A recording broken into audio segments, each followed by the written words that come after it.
Hello, this is Josh with TektopiaTV, and this is my review of the FUNC KB-460.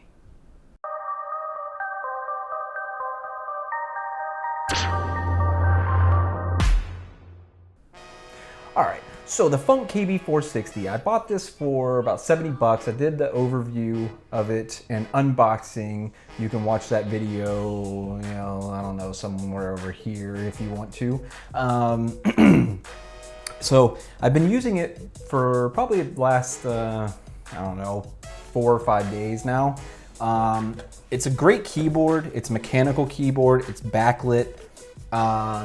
Overall, I'd have to say it's very good quality. I mean, I don't have any kind of issues with it at all.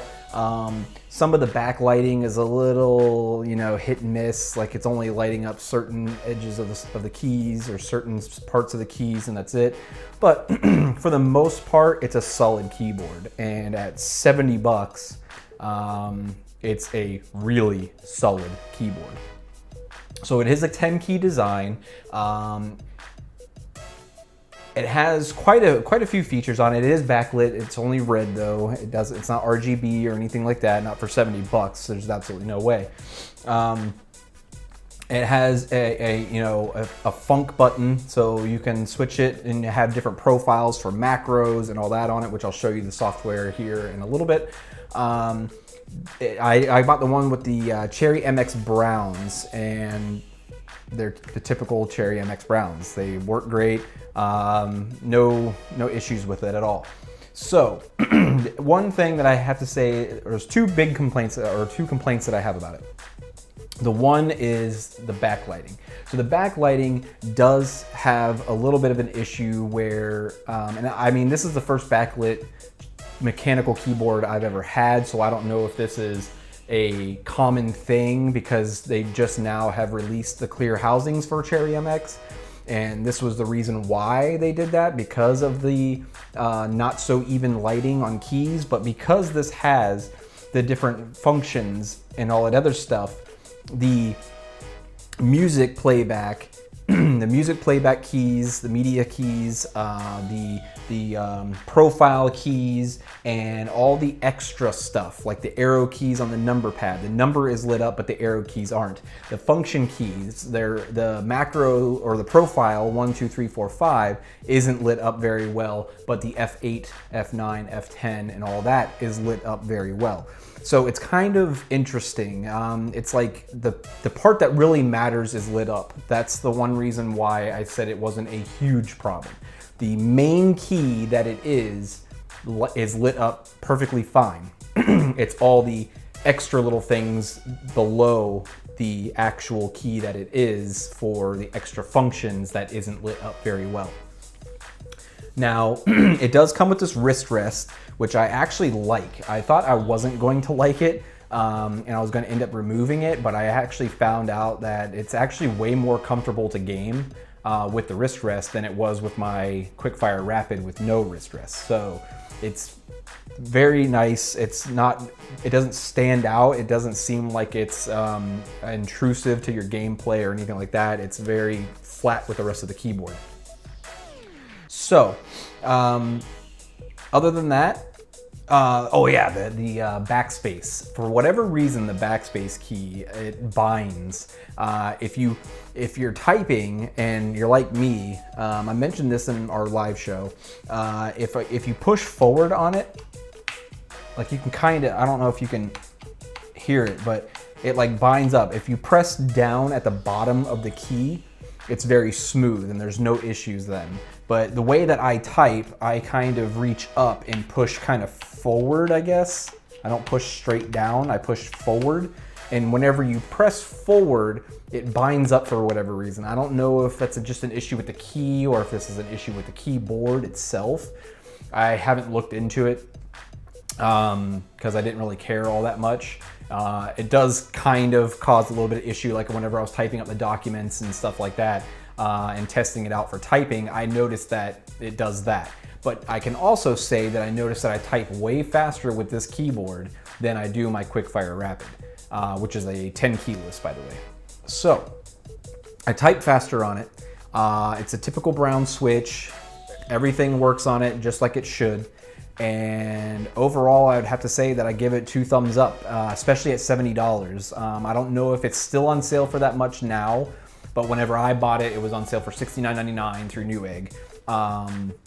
And I think it's regularly $120. So $120, I think at $120, I'd probably pass on it, to be quite honest. I'm sure lots of people have bought it at $120. And I know that the FUNC mice, the mice that they make are really good, and I've only seen positive reviews about them. I haven't seen anything negative about their mice. I just found out today when I went to their website to download the software for the keyboard that they make a headset too, which I didn't know that. So anyway, the keyboard is great at $69.99. I couldn't find a better keyboard, to be honest, unless you maybe got a Quickfire Rapid and you like those. So I will most likely be keeping this as my daily driver, and my 10 keyless Quickfire Rapid I might take to work with me because I don't really use the 10 key at work. So I might take it there, and that way I can, bust out my work there and have a mechanical keyboard at work. So it is backlit red. It's painted down inside, I guess, to make it glow more. So the keys will glow, light up, and then the light kind of reflects back downward. And they painted it all like this neon orange color or red down below, so that way it reflects back. So that way, like, you can see a nice glow around all the keys. So that part in itself is pretty cool. Other than that, I can't really say much more. The cable is this a real thick braided cable, and it's black and orange, which is kind of odd. It doesn't really bother me too bad, but just a plain black cord would have been better. It is extremely stiff though. Like, you can pretty much bend it and let go of it and it will stay in whatever position that you bend it in. So, I don't know. So anyway, I will show you the software. I did record a bit of the software to show the macro settings, because you can set different macros. I think it's up to 10, and also assign the keys. So like I show in the software, you can assign a key to launch certain programs or whatever. So say like you had like different profiles, you could switch to profile 4, and profile 4 would be your gaming profile. So then your gaming profile would have those shortcuts. So you'd just be able to hit a certain key and bam, Steam would launch. You'd be able to hit another certain key and your recording software would launch. So that way you can record your gameplay. So all those kinds of things you can do. I personally have never used a macro ever in my life, where you can set it up to a certain timing between certain keys and all that kind of crap. I don't have time to set all that stuff up. I have no need to set any of that stuff up. I don't play games to the point where those split little seconds are really gonna make a difference to me, because I play games to have fun and relax, not to try hard. So I don't really do macros. So I can't really show you how well the macro functions on this particular keyboard. But if you know anything about macros and you're heavy on macros, you probably know the exact keyboard that you already want anyway. So let's go check out the software. All right, so here's the FUNC settings software for the KB-460. This is version 1.16.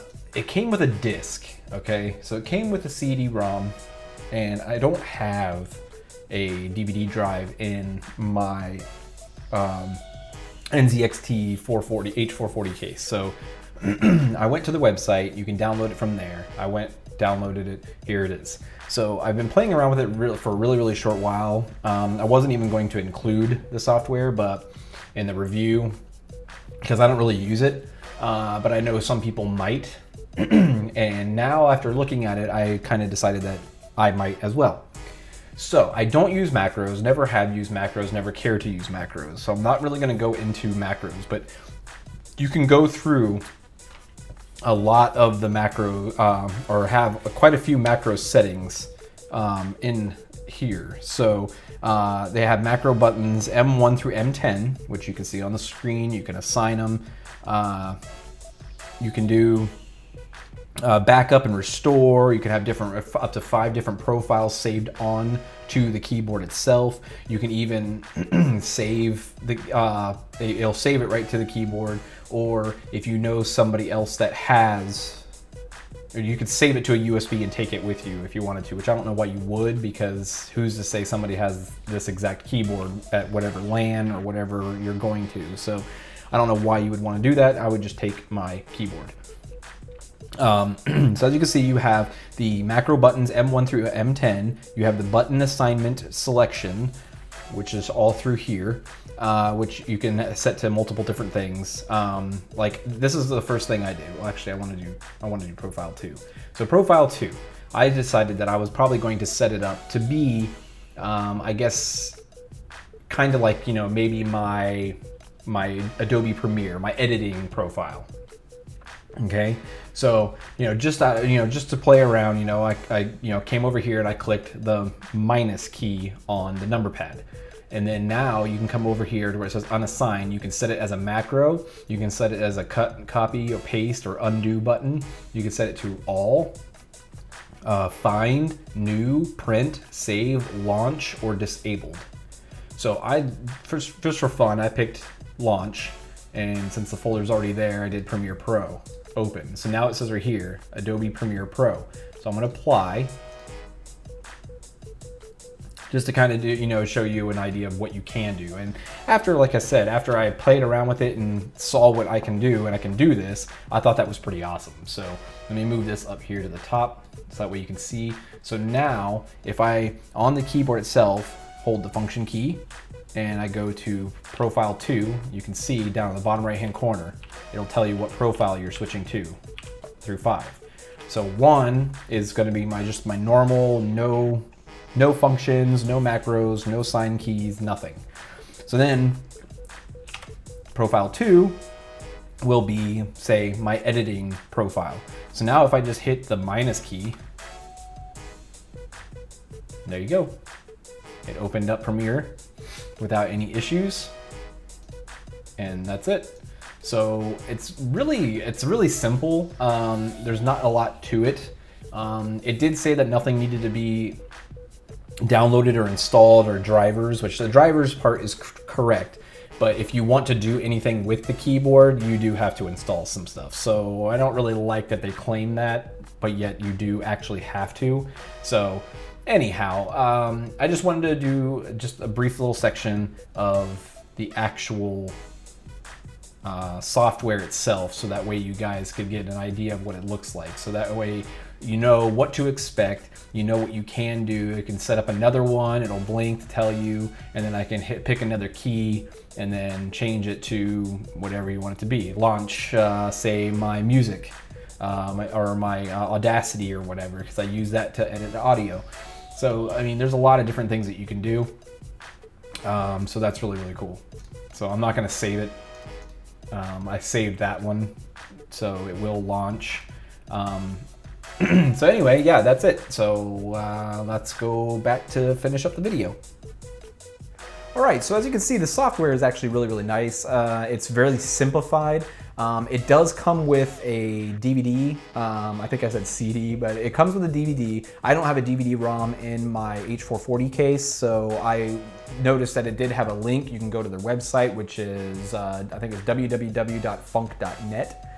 So you can go to their website, go to the support, and you can download the software settings for the FUNC KB-460. So, once you do all that, you can set up all the settings that I showed. It's very, very simple. It seems to have stayed in my system tray. I don't know, I haven't tested it out yet to see if the macros or anything. It does say that it has onboard storage, so that way you can save your profiles. So I don't know if the software needs to be running in order for it to do that. I didn't test that bit.